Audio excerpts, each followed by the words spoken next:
Beberapa hari sebelum tayangan ini kami melaporkan tentang serangan udara Turki ke wilayah Suriah dan Irak. Target mereka adalah menyerang kekuatan Kurdi yang ada di wilayah tersebut. Dan kali ini kita akan membahas lebih detail tentang siapa sebenarnya bangsa Kurdi ini dan bagaimana mereka bisa tidak memiliki negara. Masalah ini sebenarnya juga pernah kami bahas dalam video yang sudah cukup lama kami unggah, tetapi karena dianggap melanggar kebijakan YouTube, video tersebut terpaksa kami hapus. Tayangan ini juga akan menambahkan hal-hal yang belum dikupas sebelumnya. Siapa sebenarnya suku Kurdi? Mereka adalah salah satu penduduk asli dataran Mesopotamia dan dataran tinggi di tempat yang sekarang disebut Turki Tenggara, Suriah Timur, Irak Utara, Iran Barat Laut, dan Armenia Barat Daya. Wilayah ini dikenal sebagai Kurdistan atau Tanah Kurdi. Saat ini mereka membentuk komunitas yang khas, bersatu melalui ras, budaya, dan bahasa. Meskipun mereka tidak memiliki dialek standar, mereka juga menganut sejumlah agama dan keyakinan yang berbeda termasuk Kristen, Yazidi, dan Zoroaster, meskipun mayoritas adalah Muslim Sunni. Diperkirakan ada antara 25 hingga 35 juta orang Kurdi. Ini menjadikan mereka sebagai kelompok etnis terbesar keempat di Timur Tengah, dan mereka dianggap sebagai kelompok etnis terbesar di dunia yang tidak memiliki negara. Sebelum Perang Dunia Pertama, kehidupan Kurdi adalah nomaden. Mereka sebagai penggembala domba yang mengembara dari satu tempat ke tempat lain, menggiring hewan ternak mereka ke seluruh dataran Mesopotamia, dataran tinggi Turki, dan Iran. Pecahnya Kekaisaran Ottoman setelah perang menciptakan sejumlah negara baru, tetapi tidak dengan Kurdistan. Kurdi bahkan tidak lagi bebas berkeliaran, dipaksa untuk meninggalkan migrasi musiman mereka dan cara-cara tradisional lainnya. Pada awal abad ke-20, Kurdi mulai mempertimbangkan konsep nasionalisme. Gagasan diperkenalkan oleh Inggris di tengah pembagian Kurdistan antara negara-negara tetangga. Setelah Perang Dunia Pertama dan kekalahan Ottoman, Sekutu Barat yang menang membuat ketentuan dalam Perjanjian Sevres tahun 1920 untuk pembentukan negara Kurdi yang dikenal sebagai Kurdistan. Tetapi harapan mereka pupus 3 tahun kemudian. Perjanjian Lausanne yang menetapkan batas-batas Turki modern tidak membuat ketentuan untuk negara Kurdi. Ini meninggalkan Kurdi dengan status minoritas di 4 negara, yakni Turki, Suriah, Irak, dan Iran. Sejak itu, setiap langkah Kurdi untuk mendirikan negara merdeka digagalkan. Kurdi kemudian menerima perlakuan keras di sejumlah negara. Turki mencoba untuk menghilangkan identitas Kurdi dengan melarang bahasa mereka digunakan dan melarang mereka untuk mengenakan kostum tradisional. Warga Kurdi di kota-kota didorong ke dataran tinggi.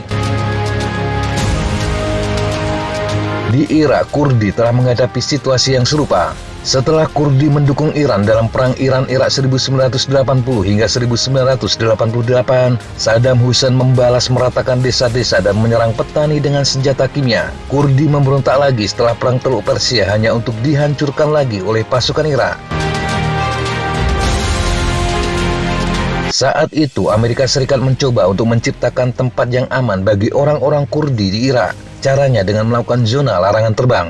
Hasilnya, saat itu Kurdi berhasil mendirikan wilayah semi-otonom.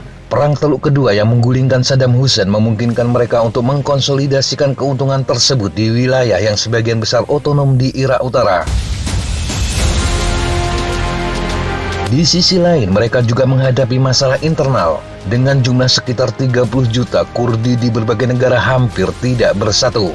Dari tahun 1994 hingga 1998, dua faksi Irak Kurdi, yakni Partai Demokrat Kurdistan yang dipimpin oleh Masud Barzani dan Uni Patriotik Kurdistan yang dipimpin Jalal Talabani, terlibat perang berdarah untuk menguasai Irak Utara. Pada bulan September 1998, kedua belah pihak sepakat untuk pengaturan pembagian kekuasaan.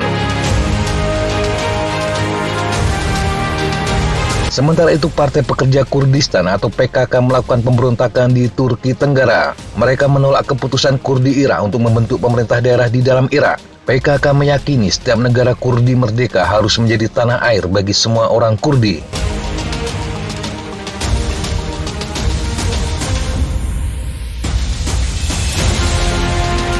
Perang melawan ISIS memberikan kesempatan bagi orang Kurdi untuk lebih jauh memproyeksikan legitimasi di panggung internasional. Kurdi di Irak dan Suriah terlibat dalam perang melawan kelompok garis keras itu.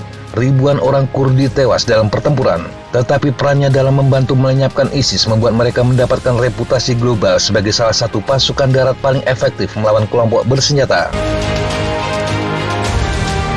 Pada September 2014, ISIS melancarkan serangan ke daerah kantong di sekitar kota Kobani, Suriah Utara. Ini memaksa puluhan ribu orang melarikan diri melintasi perbatasan Turki di dekatnya. Pada Januari 2015, setelah pertempuran yang menewaskan sedikitnya 1.600 orang, pasukan Kurdi kembali menguasai Kobani. Kurdi juga berperang di bawah nama Pasukan Demokratik Suriah atau SDF bersama beberapa milisi lokal. Mereka dibantu oleh kekuatan udara koalisi pimpinan Amerika. SDF berhasil mengusir ISIS dari sebagian besar wilayah di Suriah dan membangun kendali atas wilayah yang luas di sepanjang perbatasan dengan Turki. Kehadiran Kurdi di dekat perbatasan Turki membuat Ankara tidak senang, tetapi pada awalnya mereka tidak bisa berbuat banyak karena keberadaan pasukan Amerika. Hingga kemudian Presiden Donald Trump menarik pasukan Amerika dari timur laut Suriah pada 6 Oktober 2019. Beberapa hari kemudian, tepatnya pada 9 Oktober, pasukan Turki dan proksinya langsung melancarkan serangan militer di wilayah itu.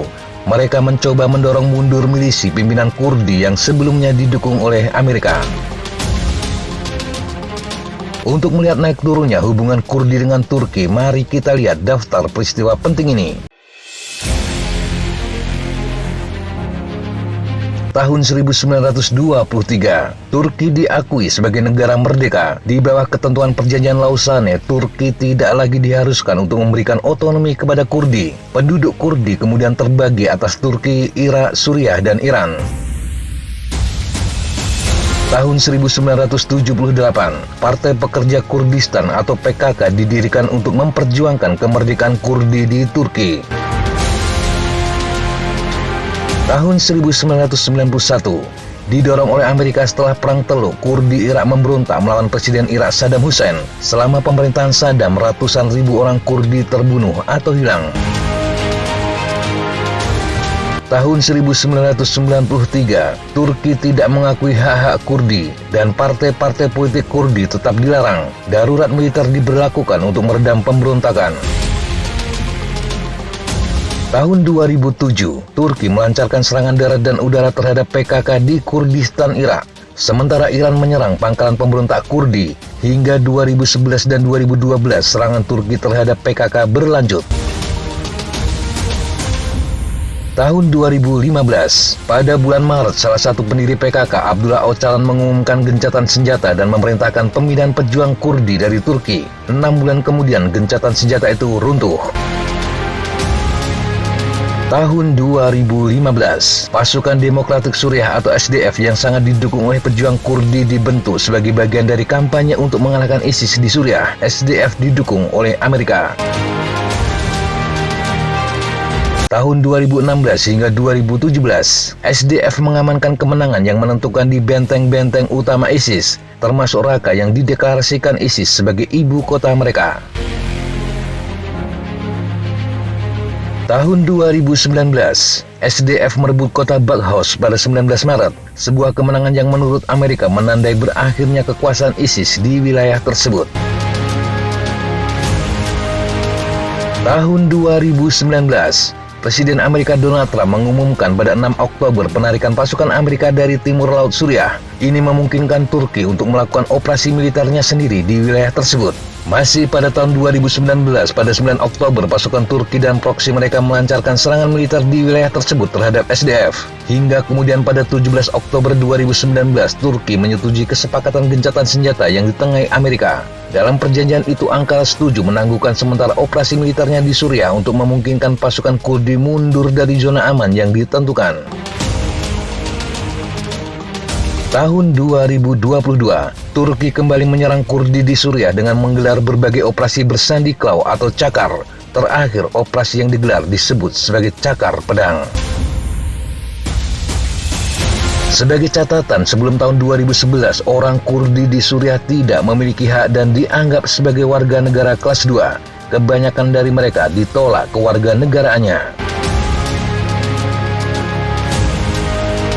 Demikian sahabat Jatapa informasi yang bisa kita sampaikan untuk kesempatan kali ini. Sampai jumpa di kesempatan yang berbeda. Tetap kunjungi kami di www.jatapa.com dan www.flightjournal.com. Tetap semangat dan jaga kesehatan. Salam Fly Like an Eagle, Fight Like a Falcon.